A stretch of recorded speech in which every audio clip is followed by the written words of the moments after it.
morning, ladies and gentlemen. It's a pleasure to be here, and I had to wait for this moment for a long time, thanks to the authorities who don't appreciate my style. I'm here to talk about the quest for prediction accuracy, and that means I walk you through a long history of algorithms that have been developed to capture prediction accuracy from the early stages to the most sophisticated ones that we have today. It was the CEO of Amazon.com who said something like, if I have 2 million customers on the web, I should have 2 million stores on the web. And recommendation systems are at the heart of this personalization that helps us to build 2 million stores for our 2 million customers on the web. So this is the agenda that I will first walk you through the basic recommendation models, and then I'll argue that those basic recommendation models are not enough, and then we have to go into more complex systems that we have. And I'll show you what those look like, and don't be scared. So the basic recommendation models look like either one of these two. The first one, the user-based recommendation models, will recommend items based on users who have similar interests. And the item-based models recommend items based on the similar attributes as the ones we have been interested in before. But these basic models are not enough. And why are these basic models not enough? For example, if a user is about to buy a product and the user has already bought a product, the user should be recommended 2 different bundles. So we have to know at which stage of the purchase the user is in. And is the user interested in this item as a gift, like a one-time interest? Or is the user interested in this item as a long-enduring interest? So it's not enough to just recommend based on users who have similar interests or based on items which have similar attributes. We have to know if the user has an enduring interest or if the user is in which stage of the purchase funnel or the purchase the user is in. Has he already bought the product or is about to buy a product? Or there are more complexities which are introduced due to time. Some items are bought sequentially for a reason.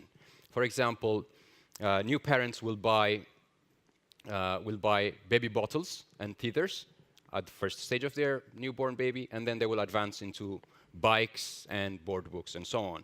So it doesn't make any sense to try to recommend items against this arrow of time directionality. These items are bought sequentially for a reason, and then it cannot be recommended the other way around. And there are lots of items like this which we have to keep this time directionality. And do you feel like watching the same movies in the early morning and in the late evening? This is what we call temporal dynamics. People who agree with you, movies in the early morning, are not necessarily going to agree with you in movies in the late evening. So that means it's not enough to just get people with the same interest. We have to put the factor of time also in the equation. This is one of the major achievements of the Netflix competition that was about $1 million worth of a competition. This is another question that we ask ourselves. Do users in gambling services behave the same way on Friday evenings and Monday mornings? Right? This is the same sort of temporal dynamics that we have to appreciate. So this representation is the way most of the state-of-the-art algorithms represent the user and the item that we have currently. So this is called the user item matrix. What this is we have the users here, and then these are the items here. The numbers you see in the middle in the cells of the table are the ratings the user would give to that item. Okay? Most of the data will be missing because not all users will rate all the items. So when we start to get into more detail of such a representation, we have the users, we have the items, we have the ratings in there. So what one of the most sophisticated algorithms did, this is absolutely brilliant, this is huge. So what they did is they take one of the products, one of the items, and then they will factor it into many factors. What this means is, for example, let's say it's a movie. Let's say it's Die Hard. So they will take Die Hard if it's a movie recommendation system, or if it's an article if it's like a news-based system, then it will be like they will take one article and then they will factor it into the following. So what they say is that, okay, we have Die Hard, let's represent Die Hard into different factors. Let's give it a scale 1 to 5 based on how much of an action movie it is. Okay, how much of a drama it is, how much of a guy's movie it is, how much of a chick flick it is, how much of an uplifting movie it is, and so on. We'll have like up to 20, up to 200 factors.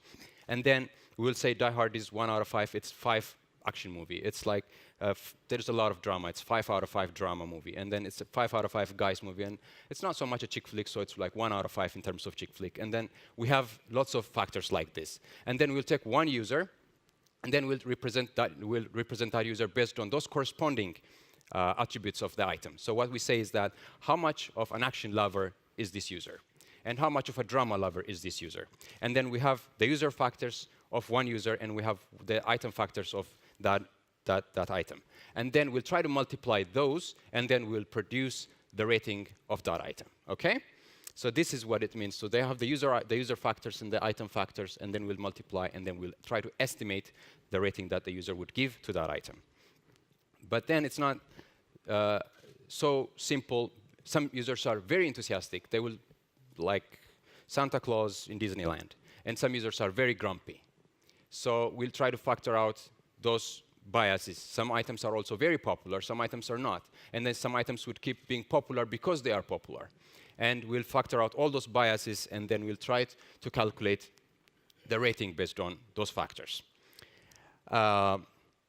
This is how we estimate the rating calculation. And then I'll walk you through the literal sense of machine learning in this part.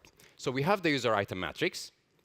So what that means is we have the users, and we have the items, and we have all the ratings for what the users have given to all the items. Okay?